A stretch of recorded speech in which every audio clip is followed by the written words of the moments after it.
नमस्कार दोस्तों, उत्थान क्लासेस के यूट्यूब चैनल में आपका स्वागत है। आज से हम विजन मैगजीन का जुलाई मंथ का जो हिंदी कंपाइलेशन है उसका डिस्कशन शुरू करने जा रहे हैं, जिसमें हम सबसे पहले भारतीय राज्य व्यवस्था और शासन के जो टॉपिक हैं उनके बारे में डिस्कशन करेंगे। तो जो पॉलिटी एंड गवर्नेंस का जो पहला टॉपिक है वो है सहकारिता। आज हम उसके बारे में जानने की कोशिश करेंगे। तो चलिए शुरू करते हैं। तो सबसे पहले हमें बताया गया है कि जो सहकारिता है, कोऑपरेटिव्स है, यह सुर्खियों में क्यों बना हुआ है। तो यहाँ पे बताया गया है कि हाल ही में केंद्रीय गृह और सहकारिता मंत्री जो अमित शाह हैं ने नई दिल्ली में सहकारिता के 100वें अंतर्राष्ट्रीय दिवस के अवसर पर आयोजित समारोह में भाग लिया। इसलिए टॉपिक क्या हो गया, न्यूज में आ गया। तो ये सब चीज़ें यहाँ पे बताई कि न्यूज में क्यों हैं, और इससे रिलेटेड जो फैक्ट हैं वो भी यहाँ पे बताए गए हैं। इस समारोह का आयोजन सहकारिता मंत्रालय द्वारा और भारतीय राष्ट्रीय सहकारी संघ के द्वारा किया गया। यानी कि इसका आयोजन किसके द्वारा किया गया है, सहकारिता यानी कोऑपरेटिव मिनिस्ट्री है उसके द्वारा, और भारतीय राष्ट्रीय सहकारी संघ के द्वारा किया गया है। NCUI national cooperative union of India सहकारी आंदोलन का प्रतिनिधित्व करने वाला शीर्ष संस्थान है। यानी कि जो भारतीय राष्ट्रीय सहकारी संघ है वह इस सहकारी आंदोलन का प्रतिनिधित्व करने वाला शीर्ष संगठन है, और इसकी स्थापना 1929 में अखिल भारतीय सहकारी संस्थान संघ के रूप में की गई थी, और वर्ष 1961 में इसका रीऑर्गेनाइजेशन यानी कि पुनर्गठन किया गया था। इस आयोजन जो 2022 में जो आयोजन किया गया उसकी थीम क्या थी, सहकारिता के माध्यम से आत्मनिर्भर भारत और एक बेहतर विश्व का निर्माण करना। यानी कि जो सहकारिता है, सहकारिता के माध्यम से एक आत्मनिर्भर भारत और बेहतर विश्व का निर्माण करना, इसकी थीम थी। सहकारिता के माध्यम से आत्मनिर्भर भारत और एक बेहतर भविष्य का निर्माण करना। अब देखते हैं सहकारिता के सिद्धांत क्या होते हैं, यानी कि प्रिंसिपल्स ऑफ कोऑपरेटिव क्या होते हैं। स्वायत्तता और स्वतंत्रता। दूसरा यहाँ पे बताया गया है स्वैच्छिक और खुली सदस्यता, यानी कि सबके लिए कैसी सदस्यता होनी चाहिए, स्वैच्छिक होनी चाहिए और खुली सदस्यता होनी चाहिए। समुदाय के लिए चिंता, यानी कि जो तुमने समुदाय ज्वाइन कर रखा है, जो कम्युनिटी ज्वाइन कर रखी है, उसके प्रति तुम्हारे अंदर क्या होनी चाहिए, चिंता होनी चाहिए। और सहकारी समितियों के बीच सहयोग होना चाहिए। और क्या बताया गया है, शिक्षा, प्रशिक्षण और सूचना होना चाहिए, यानी शिक्षा भी मिलनी चाहिए, उनको ट्रेनिंग भी मिलनी चाहिए और सूचना भी उनके पास होनी चाहिए। और लोकतांत्रिक तरीके से सदस्यों पर नियंत्रण होना चाहिए। डेमोक्रेटिकली जो मेंबर हैं उन पर क्या होना चाहिए, कंट्रोल होना चाहिए, और सदस्यों की अधिक भागीदारी होनी चाहिए। ये नहीं कि मोनोपोली बनी हुई है, एक ही के हाथ में सब अधिकार है, तो ज़्यादा से ज़्यादा भागीदारी होनी चाहिए। वो सब चीज़ें यहाँ पे बताई गई हैं। अब सहकारिता के बारे में बताया गया, सहकारिता आखिर किसे कहते हैं। तो जैसे कि यहाँ पे दिखाया गया है कि जो सहकारिता होती है, सहकारी समिति समान आवश्यकता वाले व्यक्तियों का एक स्वैच्छिक संगठन है। यानी कि क्या है, सहकारी कोऑपरेटिव कमेटी होती क्या है, समान आवश्यकता वाले व्यक्तियों का एक स्वैच्छिक संगठन है। यानी कि ऐसे लोग जिनकी नीड क्या थी, एक समान थी, इकट्ठे हुए, उन्होंने एक क्या बनाया, अपना स्वैच्छिक यानी कि अपनी इच्छा से क्या बनाया, एक संगठन बनाया, तो उसे क्या कह दिया गया, सहकारी समिति कह दिया गया। और क्या बताया, समिति में शामिल लोग साझा आर्थिक हितों की प्राप्ति के लिए एक साथ कार्य करते हैं। यानी कि उन सभी के क्या थे, साझा आर्थिक हित थे। यानी कि सभी की नीड एक थी और सबकी आवश्यकता भी क्या हो जाएगी, एक जैसी आवश्यकता हो जाएगी, तो उसकी प्राप्ति के लिए सब क्या हुए, एक पास से इकट्ठे हुए, तो उसे क्या कह दिया, सहकारिता। यानी कि साथ में रहकर क्या किया उन्होंने, सहकारिता, सहकारिता यानी कि साथ में रहकर उन्होंने कार्य किया, तो उसे क्या कह दिया, सहकारिता। तो समान आवश्यकता वाले लोगों का एक ग्रुप बना, और जिनकी नीड भी क्या थी, आवश्यकता भी क्या थी, सेम थी, और उन्हीं उद्देश्यों की प्राप्ति के लिए वो शामिल इकट्ठे हुए, और उन्होंने क्या बना दिया, एक स्वैच्छिक संगठन बना दिया, जिसे क्या कह दिया, सहकारी समिति कह दिया। इसका उद्देश्य समाज के गरीब वर्गों के हितों पर ध्यान केंद्रित करते हुए अपने सदस्यों को सहायता प्रदान करना होता है। यानी कि इसका उद्देश्य क्या है जो समाज का निचला तबका है, गरीब वर्ग है, उसके हितों को ध्यान में रखते हुए अपने सदस्यों की सहायता प्रदान करना। यानी कि जो मेंबर होते हैं, छोटे छोटे कम्युनिटी के जो मेंबर होते हैं, जो इससे जुड़े हुए होते हैं, उनको क्या करना, ज़्यादा से ज़्यादा सहायता प्राप्त कराना। सहकारी समिति स्वयं सहायता और पारस्परिक सहायता के सिद्धांत पर आधारित होती है। यानी कि ये क्या करेंगे, जो मेंबर है सहकारी समिति के, खुद की भी सहायता करेंगे और एक दूसरे की भी सहायता करेंगे। जैसे आपने देखा होगा, सेल्फ हेल्प ग्रुप होते हैं, SCG ग्रुप होते हैं, कमेटी बिठाई जाती है। जैसे जो पैसों की कमेटी होती है, यानी कि जिसको ज़रूरत होगी वो पैसे ले लेगा, तो क्या हो जाएंगी, सहकारी समितियाँ कहलाती हैं। यानी कॉमन, ऐसे लोग इकट्ठे हुए जिनकी नीड क्या थी, कॉमन थी, और इनकी ज़रूरतें भी क्या थी, कॉमन थी, और इन्होंने समान सोच वाले, समान आवश्यकता वाले, समान ज़रूरतों वाले लोगों ने इकट्ठा होकर एक ग्रुप बनाया, स्वैच्छिक ग्रुप बनाया, जिसे क्या कह दिया, सहकारिता यानी कोऑपरेटिव कम्युनिटी या कोऑपरेटिव ग्रुप कह दिया। फिर यहाँ पे इनकी कार्यप्रणाली कैसी होती है, सहकारी समितियों के गठन से लोग एक समूह के रूप में एकजुट होते हैं। यानी कि जो लोग होते हैं एक समूह के रूप में एकजुट होते हैं, वे अपने व्यक्तिगत संसाधनों को एकत्रित करते हैं। यानी कि तुम कुछ लेके आओ, हम कुछ लेके आए, यानी चार दोस्त जुड़े और चारों दोस्तों ने अपने अपने साधन जो उनके पास थे, कम से कम उन साधनों का इस्तेमाल किया और उसी से एक दूसरे की मदद करने की कोशिश की और उसमें अपना भी फ़ायदा उनको होने लगा। तो ये क्या हो गया, इनकी कार्यप्रणाली होती है कि यानी कि जो तुम्हारे पास संसाधन है उनसे तुम क्या करो, उनसे तुम इस कमेटी की मदद करो, यानी कि इस ग्रुप की मदद करो, और हमारे पास जो साधन होंगे हम भी उससे इन ग्रुप्स की मदद करेंगे तथा उनका सर्वोत्तम तरीके से उपयोग, यानी कि जो संसाधन थे उनका बेहतर से बेहतर तरीके से उपयोग कैसे हो सकता है वो इन्होंने करने की कोशिश की यहाँ पे। फिर बताया गया है सहकारी समिति में लोग अपनी इच्छा के अनुसार प्रवेश कर सकते हैं, साथ ही वे सहकारी समिति छोड़ने के लिए भी स्वतंत्र होते हैं, लेकिन वे अपनी हिस्सेदारी को हस्तांतरित नहीं कर सकते। यानी कि अपनी इच्छा से ही तो वो जुड़ते हैं सहकारी समिति में और अपनी इच्छा से ही सहकारी समिति को क्या कर देते हैं, छोड़ देते हैं, लेकिन जो उनकी हिस्सेदारी है उसको ट्रांसफ़र नहीं कर सकते। यानी तुम ज्वाइन करने के लिए भी स्वतंत्र हो, ऑटोनॉमस हो, और उसे छोड़ने के लिए भी स्वतंत्र हो, लेकिन ये नहीं कि मेरी जगह पे मैं अपने जो अधिकार हैं किसी और को ट्रांसफ़र करके जा रहा हूँ, वो अलाउ नहीं होता है इसमें। और यहाँ पे बताया गया कि संवैधानिक प्रावधान क्या कहते हैं सहकारी समितियों के बारे में, यानी जो कोऑपरेटिव सोसाइटी होती है, कोऑपरेटिव कमेटी होती हैं, उनके बारे में कॉन्स्टिट्यूशन में क्या प्रोविजंस दिए हुए हैं, संविधान में क्या प्रोविजंस दिए हुए हैं। तो यहाँ पे बताया गया है सहकारी समितियाँ 7वीं अनुसूची के तहत राज्य सूची के अंतर्गत आती हैं। बहुत इम्पोर्टेंट फैक्ट है ये कि जो कोऑपरेटिव कमेटी जो होती है, कोऑपरेटिव सोसाइटी होती हैं, वह जो हमारी 7th शेड्यूल होती है, 7वीं अनुसूची होती है, उसके अंतर्गत राज्य सूची यानी कि जो स्टेट लिस्ट होती है उसके अंतर्गत आती हैं। जैसा कि आप जानते भी होंगे, जो 7वीं अनुसूची है उसमें 3 तरह की सूचियाँ होती हैं, संघ सूची, समवर्ती सूची और राज्य सूची। फिर ये बताया गया है इसको 19(1)(c) के तहत सहकारी समितियों का गठन एक मौलिक अधिकार है। यानी कि जो फंडामेंटल राइट है, फंडामेंटल राइट का जो सबसेक्शन है 19(1)(c), उसके अंतर्गत सहकारी समितियों के गठन को क्या बनाया गया है, मौलिक अधिकार बनाया गया है। और ये किसके द्वारा बनाया गया था, 97वें संविधान संशोधन 2011 के द्वारा।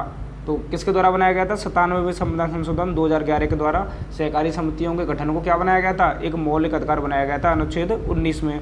यही सेम चीज़ जो हमारे DPSP है, राज्य के नीति निर्देशक तत्व हैं, उनमें एक अनुच्छेद जोड़ा गया था 43B, और ये कब जोड़ा गया था, वही 97वां संविधान संशोधन 2011 के द्वारा जोड़ा गया था सहकारी समितियों के लिए। वहाँ पे क्या कहा गया है, अनुच्छेद 43B के तहत सहकारिता को बढ़ावा देना भी राज्यों को दिया गया एक संवैधानिक निर्देश है। यानी कि राज्यों का कर्तव्य होगा कि वो सहकारी समितियों को बढ़ाने के लिए प्रयास करेंगे। और बहुराज्य सहकारी समिति अधिनियम 2002 एक से अधिक, यानी कि गवर्नमेंट ने क्या बोलते हैं, एक एक्ट भी बनाया है, कानून ही बनाया है, जिसका नाम क्या है, multi state cooperative committee act. बहुराज्य सहकारी समिति अधिनियम 2002 ये क्या कहता है, एक से अधिक राज्यों में संचालित होने वाली समितियों के पंजीकरण का प्रावधान करता है। यानी कि ये क्या प्रावधान करता है, एक से अधिक राज्यों में संचालित होने वाली, यानी कि जैसे मल्टी स्टेट कोऑपरेटिव फार्म, जैसे बैंक देखे होंगे आपने, कई बैंक ऐसी होती है सहकारी बैंक होती हैं, यानी एक राज्य में चल रही मल्टी स्टेट कोऑपरेटिव बैंक होती हैं। ऐसे ही सिंगल स्टेट तो जो 2 राज्यों में बैंक चलती हैं, जैसे पंजाब महाराष्ट्र कोऑपरेशन बैंक का, PMC बैंक का नाम सुना होगा, तो पंजाब में भी चल रही है, महाराष्ट्र में चल रही है।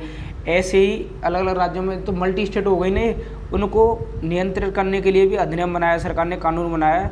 एक से अधिक राज्यों में संचालित होने वाली समितियों के पंजीकरण का प्रावधान किसके द्वारा किया गया है? बहुराज्य सहकारी समिति अधिनियम, यानी कि multi state cooperative committee act 2002 भी इनको क्या करता है? नियंत्रित करता है। और ये 7वीं अनुसूची में किसके अंतर्गत आती हैं? राज्य सूची के अंतर्गत आती हैं। और 97वें संविधान संशोधन 2011 के द्वारा इनको मौलिक अधिकारों के अंतर्गत 19(1)(c) के सबसेक्शन में डाला गया था। और इसी संविधान संशोधन के द्वारा 97वें संविधान संशोधन 2011 के द्वारा ही इनको राज्य के नीति निर्देशक तत्वों में अनुच्छेद 43B में शामिल किया गया था। अब यहाँ पे बताया जा रहा है कि इसका रिलेवेंट क्या है, यानी प्रेजेंट टाइम में इसका जो प्रासंगिकता है वह क्या है। तो यहाँ पे बताया गया है विश्व भर में 30 लाख से अधिक सहकारी समितियाँ हैं, यानी कि ऑल ओवर वर्ल्ड में लगभग 30 लाख से अधिक कोऑपरेटिव कमेटी हैं। और विश्व की 12% से अधिक जनसंख्या सहकारी समितियों से जुड़ी हुई है, यानी कि विश्व की 12%, जैसे जनसंख्या मान लें 8 बिलियन मान लो आप, तो 8 बिलियन का 12% कितना हो गया? तो उसके बराबर जनसंख्या किससे जुड़ी हुई है? कोऑपरेटिव कमेटी से जुड़ी हुई है, जो अपने आप ही इसकी जो प्रासंगिकता है उसको दिखा देता है। अगर विश्व की सभी सहकारी समितियों को जोड़ दिया जाए तो उनका मौद्रिक योग विश्व की 5वीं सबसे बड़ी आर्थिक इकाई के बराबर होगा, यानी कि उनकी जो इकोनॉमिकल पावर है वो विश्व की 5वीं सबसे बड़ी इकोनॉमी होगी उसके बराबर हो जाएगी। ये चीज़ें यहाँ पे बताई हैं। और जैसे भारत में यहाँ पे बताया गया है कि भारत में कार्यरत विभिन्न प्रकार की सहकारी समितियाँ, जैसे यहाँ पे बताई गई हैं कि उपभोक्ता सहकारी कंज्यूमर कोऑपरेटिव कमेटी, उपभोक्ता सहकारी समिति, उत्पादकों की सहकारी समितियाँ, यानी कि जो प्रोड्यूसर होते हैं उनकी कोऑपरेटिव कमेटी होती हैं, सहकारी ऋण समितियाँ होती हैं कुछ, जैसे सहकारी कृषि समितियाँ, कोऑपरेटिव एग्रीकल्चर कमेटी, आवास सहकारी समिति, विपणन यानी मार्केटिंग की कोऑपरेटिव कमेटी होती हैं। ऐसे ही भारत में क्या चलती हैं? सहकारी समिति चलती कई प्रकार की, जैसे उपभोक्ता, उत्पादक और सहकारी समिति, आवास शहरी सहकारी समिति, विपणन यानी कि मार्केटिंग वाली होती है, जो इन सब के बारे में यहाँ पे बताया गया है। और फिर आगे यहाँ पे एक डाटा दिया है, विश्व की 300 सबसे बड़ी सहकारी समितियों में भारत की 3 समितियाँ, यानी कि विश्व की 300 सबसे बड़ी जो कोऑपरेटिव कमेटी हैं उनमें भारत की 3 कोऑपरेटिव कमेटी शामिल है। कौन कौन सी?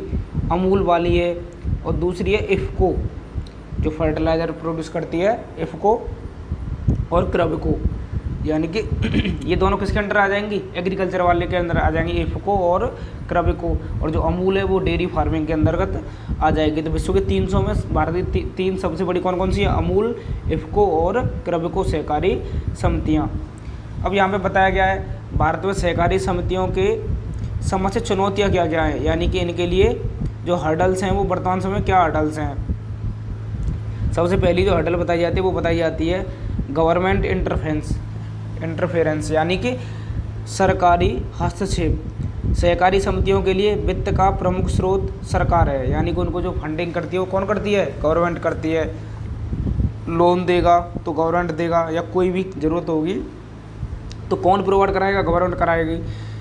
साथ ही सरकार अलग अलग नियमों के माध्यम से सहकारी समितियों के कामकाज को भी विनियमित करती है, यानी कि जब उनको लोन देती है सरकार, साथ ही साथ कुछ रूल्स और रेगुलेशंस के माध्यम से उनको क्या करती है? नियंत्रित करने की कोशिश भी करती है। राजनीतिकरण यानी पॉलिटिजाइजेशन, राजनीतिकरण। कई सहकारी समितियों में समाज के स्थानीय रूप से शक्तिशाली सदस्यों का वर्चस्व होता है, यानी कि जो सहकारी समितियाँ होती हैं, कोऑपरेटिव सोसाइटी होती है, उनमें जो समाज के सबसे शक्तिशाली वर्ग होते हैं उनका क्या होता है? वर्चस्व होता है, जिनकी मजबूत राजनीतिक पकड़ होती है। और उनकी पहुंच कहाँ तक होती है? राजनीति तक होती है। तो कहीं ना कहीं उन लोगों को फ़ायदा पहुंचाते हैं जो सहकारी समितियों में वर्चस्वशाली लोग हैं, उनको फ़ायदा पहुंचता है इनसे। तो ये भी एक सबसे बड़ा यहाँ पे चिंता का विषय है। सरकारी हस्तक्षेप तो है ही, जब बार बार फंडिंग होगी या बार बार रूल्स और रेगुलेशन लगेंगे तो वो अड़चन आती है।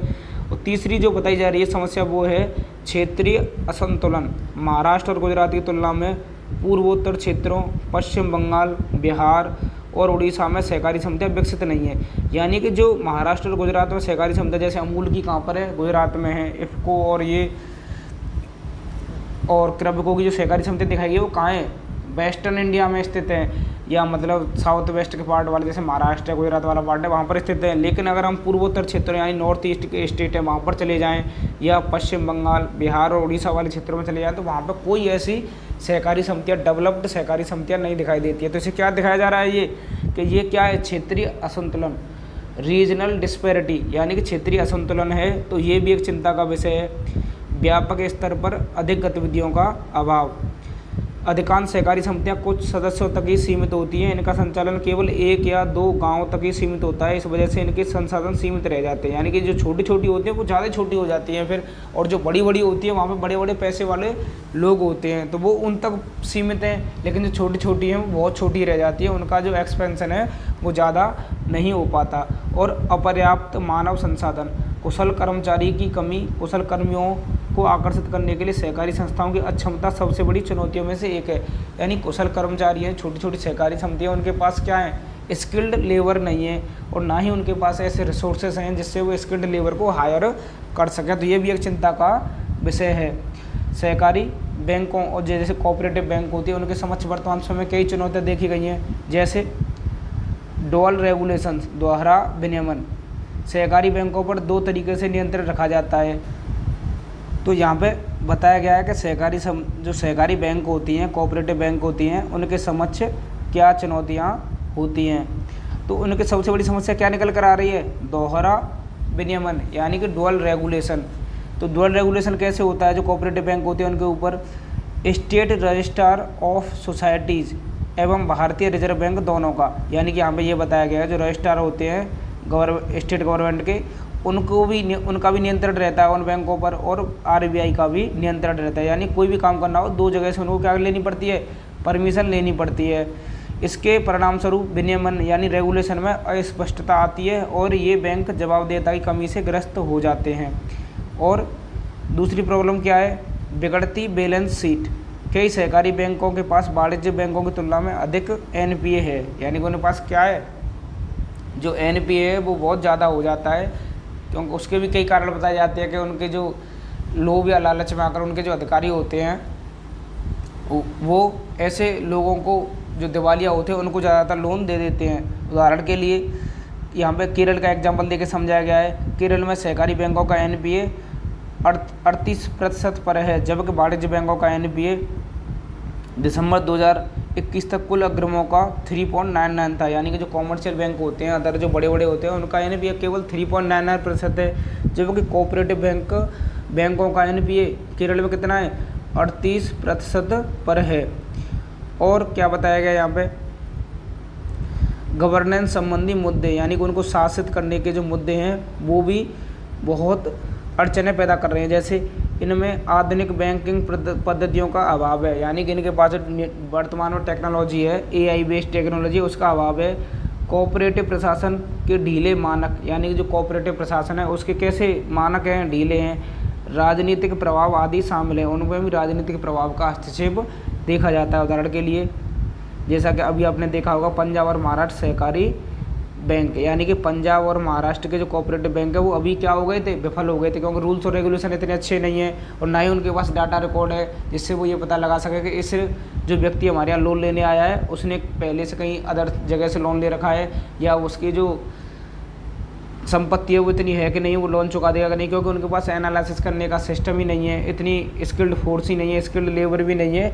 इस वजह से भी ये बैंक क्या हो जाते हैं, मुसीबत में फंस जाते हैं। और यहाँ पे कुछ डाटा दिया हुआ है, जैसे सहकारी भारत में सहकारिता आंदोलन को, यानी कोऑपरेटिव मूवमेंट है इंडिया में, उसको मजबूत करने के लिए क्या क्या कदम उठाए गए हैं। तो यहाँ पे बताया गया क्या क्या गवर्नमेंट के द्वारा क्या क्या कदम उठाए गए। तो सबसे पहला जो बताया गया कदम, सहकारी मंत्रालय बनाया गया है, यानी कि कोऑपरेटिव मिनिस्ट्री बनाई गई है। तो यहाँ पे बताया गया जैसे सहकारिता आंदोलन को मजबूत करने एवं सहकारी समितियों को एक अलग प्रशासनिक, कानूनी, नीतिगत ढांचा प्रदान करने हेतु सहकारी मंत्रालय की स्थापना की गई है। तो कोऑपरेटिव मिनिस्ट्री बनाई गई है इसी सहकारिता आंदोलन को मजबूती प्रदान करने के लिए।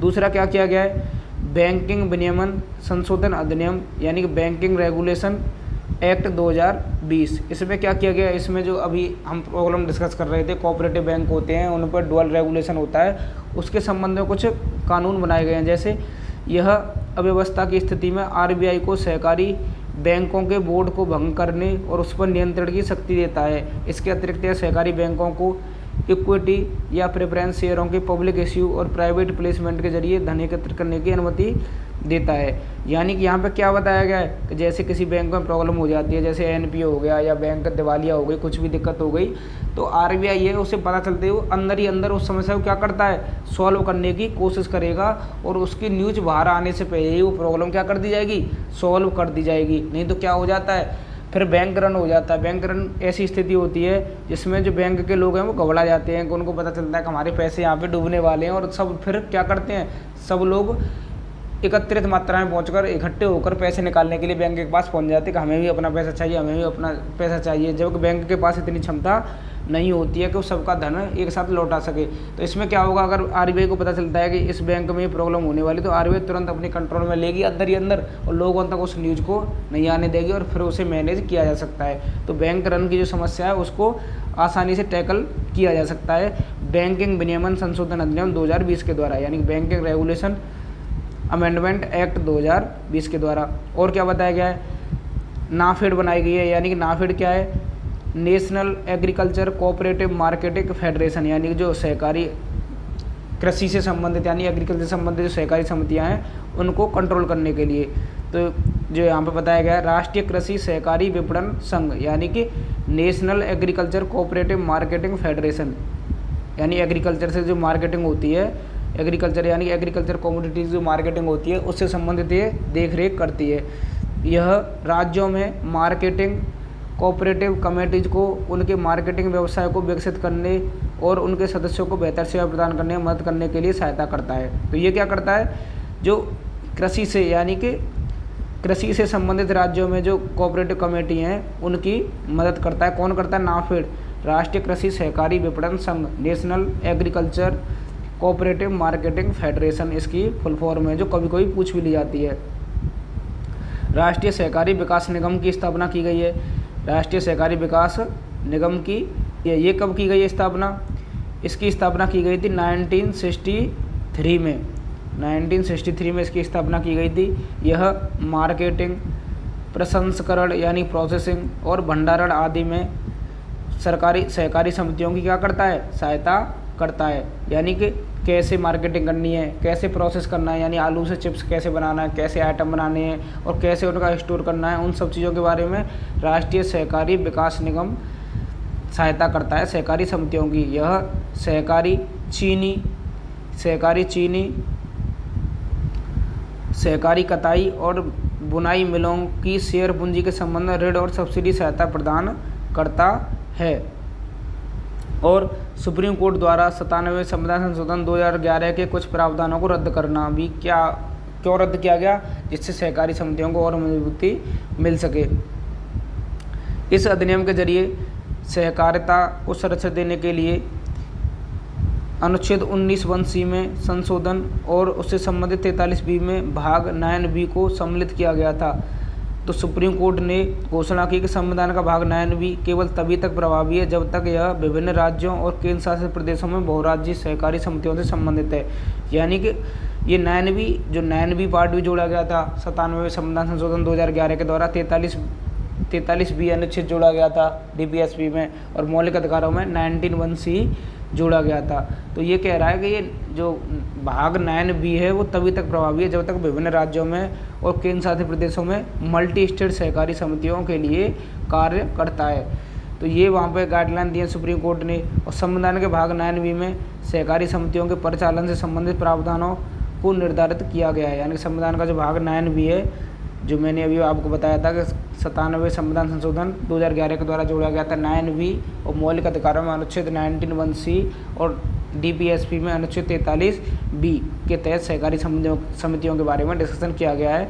जो पूछ भी लेता है एग्जामिनर कभी कभी कि सहकारी समितियों का जिक्र कहाँ मिलता है, तो भाग 9(b) में मिलता है और मौलिक अधिकारों में मिलता है और राज्य के नीति निर्देशक तत्वों में भी मिलता है। अब देखते हैं वे फॉरवर्ड क्या हो सकता है, यानी कि कैसे सहकारी समितियों को और मजबूती प्रदान की जा सकती है। तो सबसे पहले यहाँ पे बताया गया है लोकतांत्रिक भावनाओं को बढ़ावा देना, यानी कि जो डेमोक्रेटिक जो भावना है उनको क्या करना, बढ़ावा देना। लोकतांत्रिक भावना सहकारिता की आत्मा है। साथ ही लोकतांत्रिक यानी कि जहाँ सब लोगों को शामिल किया जाए और सब लोगों के हिसाब से डिसीजन लिए जाएँ। साथ ही राजनीतिक प्रभाव को कम करने और सहकारी समितियों की समावेशिता को बढ़ाने के लिए भी यह आवश्यक है और निम्नलिखित उपायों के जरिए वस्तुनिष्ठता और पारदर्शिता को बढ़ावा देकर इसे सुनिश्चित किया जा सकता है। सहकारी समितियों को सूचना का अधिकार अधिनियम 2005 के दायरे में लाना। सबसे इम्पोर्टेंट यहाँ पे क्या जो सुझाव दिया गया वो ये दिया गया है, जो सहकारी समिति हैं उनको राइट टू इन्फॉर्मेशन एक्ट 2005 के RTI के अंतर्गत लाने के बारे में कहा गया है, जिससे समय समय पर उनके बारे में पता चलता रहेगा क्या कर रहे हैं, वो जवाबदेह होंगे, पारदर्शिता आएगी उनके अंदर, RTI के अंतर्गत आ जाएंगे तो। और दूसरा सुझाव क्या दिया गया है, सहकारी समितियों के निदेशक को हर साल अपनी संपत्ति घोषित करने के लिए बाध्य करना, यानी कि जो उनके MD हैं, मैनेजिंग डायरेक्टर हैं, CEO हैं सहकारी समितियों के, उनको हर इस बात के लिए बाध्य करना को हर साल अपनी संपत्ति को क्या करते रहें, घोषित करते रहें, अपनी संपत्ति को बताते रहें कि हमारे पास इतनी संपत्ति है, जिससे भ्रष्टाचार के चांस क्या हो जाएंगे, कम हो जाएंगे। और जो तीसरा सुझाव है वो क्या है, सदस्यों के बीच उनके अधिकारों के साथ साथ सहकारी समितियों के उद्देश्य के बारे में जागरूकता पैदा करना। तो जो सदस्य हैं उनको सहकारी समितियों का उद्देश्य क्या, क्यों बनाई गई, उनके बारे में उनको समय समय पर अवेयरनेस देते रहना। और जो चौथा वो है वो क्या बताया गया, चौथा है मूल आधारित शिक्षा प्रदान करना, मूल्य आधारित शिक्षा प्रदान करना, जो किशोरावस्था से ही लोगों के बीच नैतिक व्यवहार और सहयोग की भावना सुनिश्चित करना। यानी जो कम उम्र के बच्चे होते हैं, किशोर होते हैं, उनको शुरू से बताना है कोऑपरेटिव सोसाइटी कैसे काम करती हैं और सहकारी समितियों को कैसे वर्क करना चाहिए, क्यों ज़रूरी होती है सहकारी समितियाँ। तो शुरू से ही उनके दिमाग में एक इमेज बनाना सहकारी समितियों की। और फिर और नेक्स्ट सुझाव क्या दिया गया है, बहुउद्देशीय समितियों को बढ़ावा देना, बहुउद्देशीय समितियों को बढ़ावा देना। बहुउद्देशीय समितियाँ यानी कि मल्टी पर्पज, जो यानी एक ही काम न करती हो, एग्रीकल्चर का भी काम देख रही है और जो डेयरी फार्मिंग है उसका भी काम देख रही है, जितने भी अन्य काम होते हैं ऐसी सहकारी समितियों को डेवलप करना जो कैसी हों, मल्टीपर्पज़ हों, यानी कि वो एक से अधिक काम देखती होंगी। तो इससे क्या हो जाएगा, उनके अंदर मजबूती आएगी और वो बड़ी सहकारी समितियाँ होंगी। तो इस पर भी सरकार को क्या करना चाहिए, फोकस करना चाहिए। बुनियादी ढांचे का विकास, यानी कि जो उनका स्ट्रक्चर है उसके ढांचे का भी क्या करना चाहिए, विकास करना चाहिए। और कुशल कर्मचारी यानी कि स्किल्ड लेबर होनी चाहिए उनके पास हर काम को करने के लिए, इसकी भी सरकार को कोशिश करनी चाहिए। तो आशा करता हूँ दोस्तों आज का जो टॉपिक है सहकारी समितियाँ, कोऑपरेटिव सोसाइटी, आपको अच्छे समझ में आया होगा। और आपको जो भी क्वेरी है या जो भी डाउट है आप कमेंट सेक्शन में पूछ सकते हैं। और आपको इस PDF यानी कि इसके जो हिंदी वाली PDF है इसके नोट्स चाहिए तो वो आप हमारे टेलीग्राम चैनल पर जाकर वहाँ से प्राप्त कर सकते हो। टेलीग्राम चैनल का लिंक आपको डिस्क्रिप्शन बॉक्स में मिल जाएगा। Thank you.